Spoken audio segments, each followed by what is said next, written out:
All right, me. It is sometime in early January. It's a Wednesday. I know that much. And today I read The Art of War by Sun Tzu.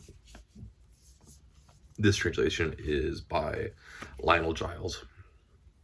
Lionel Giles was he's definitely not the first, because The Art of War has been translated so many times. But if my understanding is correct, Lionel Giles was the first one to produce a really strong translation. This version that I have is a version that has of The Art of War that is just translated, and then The Art of War that is translated with notes from Lionel Giles, which talks about what is he actually trying to say in certain points, as well as where do these things come up in other historical documents and writings about military tactics and things. Lionel Giles was also, I believe, the first one to show really strong evidence that Sun Tzu, also sometimes referred to as Sun Wu, was a real person. Generally believe that Sun Tzu would have lived in the Wu province of China, which is where he gets the name Sun Wu at times. At some point during the late 6th century to early 5th century BC.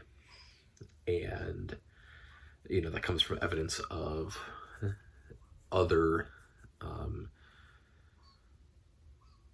writers of military tactics then referencing Sun Tzu or Sun Wu, as well as deciphering some of the key points that get talked about by Sun Tzu,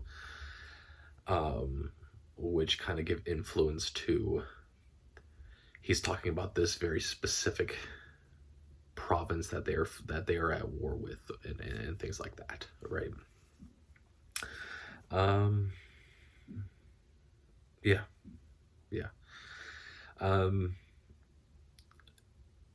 The creation of this book is also very interesting, because it is like one of the other things that Lionel Giles ends up establishing is that Sun Tzu is not a historical general in the sense that, like, the vast majority of generals and higher up commanding officers are in some way, right, war is an economy, right? And therefore the people that are often at this point in time directly in charge, right, and are the largest overseers that are generals, are the landowners, right? And so they're not necessarily military personnel. Whereas Lionel Giles kind of makes this connection and establishes this idea that, like, Sun Tzu is someone who is a seasoned military personnel that then wrote this basically by just, like, establishing how do we conduct warfare and just writing it down, and then using those principles to gain generalship and leadership over an army, right? And so yada yada yada yada.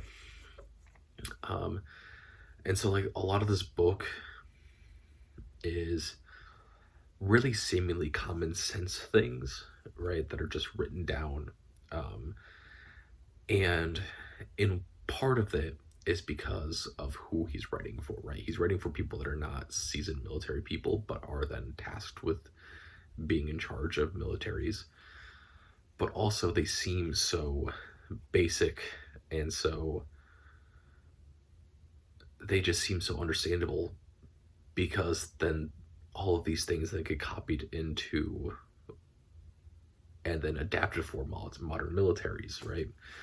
And live in a country like the United States, in which the military is so prevalent, right? Um, and war as a form of entertainment, whether through movies and television, and through the way that we learn history as being very military focused, right? We learn a lot about it, a lot about military tactics, without even thinking too much about it, right? And so a lot of these things seem like they're commonplace, but that is because, I am living in a world and in a society where military and military focus is a predominant focus. And I, am someone that is targeted towards, right? I am a male presenting, middle class to upper middle class person, right? And so, you know, I'm what the target is for, and therefore I learned a lot about military tactics without even having to think about it. Um, so yeah, that's all that. That's all that. Um, there are certain points that I think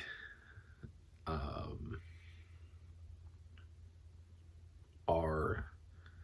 I mean, I think probably the most famous are really the first two actual points that Sun Tzu makes, which is um, all warfare is based on deception. All three, I guess. If your enemy is of a choleric temperament, seek to irritate him. And then I can't exactly define it off the top of my head, but it's, warfare is confusion. Train your soldiers to not be confused effectively, right? Which is actually where the and supposedly this occurred by Sun Tzu at one point, which was what supposedly gave him control over a military and to being able to act as a general. But the very, I wouldn't say famous, but the well-known kind of military training of the commander says right, you turn your right hand. If he says left, turn your left hand. If they say turn about, you turn towards your back.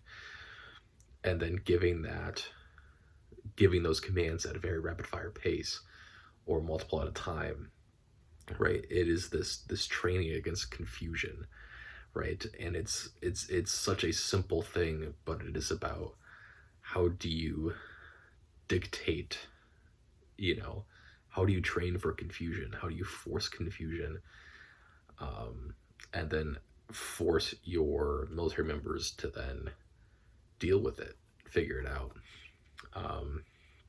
Supposedly, what occurred at one point was that Sun Tzu brought his 13 chapters to a large landowner, and then said that he would like to be general of the military, and he wanted to show that the landowner wanted to see that the military tactics that he presented actually worked. And so he tried it on a large group of concubines, and effectively did that drill, and showed that he could control people no matter who they were, and using the same tactics, right? So yeah, interesting story. Is it preposterous? Is it likely incredible? Probably, right? But it's a fun little story to tell. Yeah. I think the other interesting thing about the way this is written is that it is full of contradictory items, which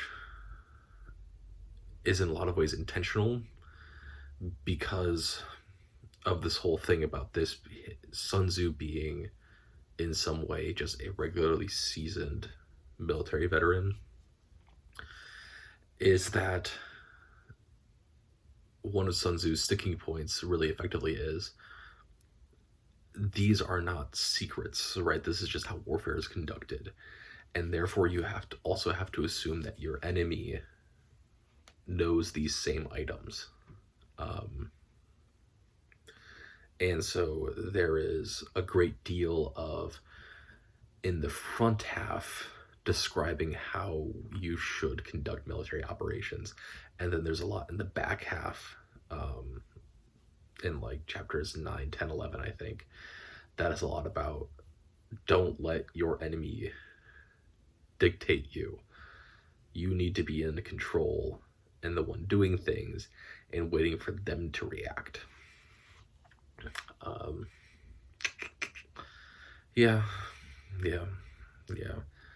You know, is the art of warfare directly applicable in today's world? Not necessarily, right? It gives a lot of these basic foundations in the way that we think about this. But certainly there's a great deal more convoluted issues that we now face, right? Because warfare is not just feudal princes fighting over smaller tracts of land and smaller resources and things, right? It is a lot more political, a lot more based in allyship and, you know, economic proportions and things like that. Yeah. You know, I think one of the reasons I've read this book is because this is on like a whole bunch of my like 100 books that you need to read type list or poster type things. And the great question becomes, you know, why is this still important to read? Why do we care about this? Because unlike pieces of fiction, you know, there's not like this thematic involvement that we see that this is an evergreen story, right? This is military tactics, right? And really, I think that the reason why this is still so much like you have to read this is not only, you know, to gain an understanding of how something works, but also because it gets translated into a lot of just how we conduct work with people and how we control people, whether that be, you know, in the modern warfare of having jobs and having careers and having management, right? The structure for management in large corporations is eerily similar to your dissension of ranks and movement of ranks in a military, right? You have your direct officers, commanding officers, you have your infantry, you have these, you know, exploitable resources that you need to be constantly understanding of what you were doing and where things need to be done. You were dealing with the fact that you were fighting over resources with other companies, which are just other armies, and which you need to get in a capitalist world to get the most out of money.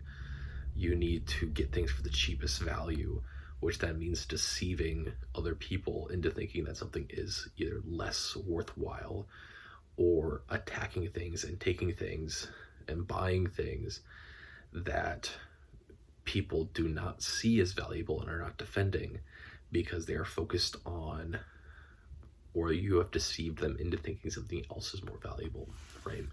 It's this very, very interesting thing of, you know, in a world that has switched to capitalism as its main form of trade, how militaristic it is if you switch your thinking a little bit. Um, but yeah, that is Sun Tzu's The Art of War, also sometimes referred to as Sun Wu, translated and with notes by Lionel Giles. Yeah, yeah.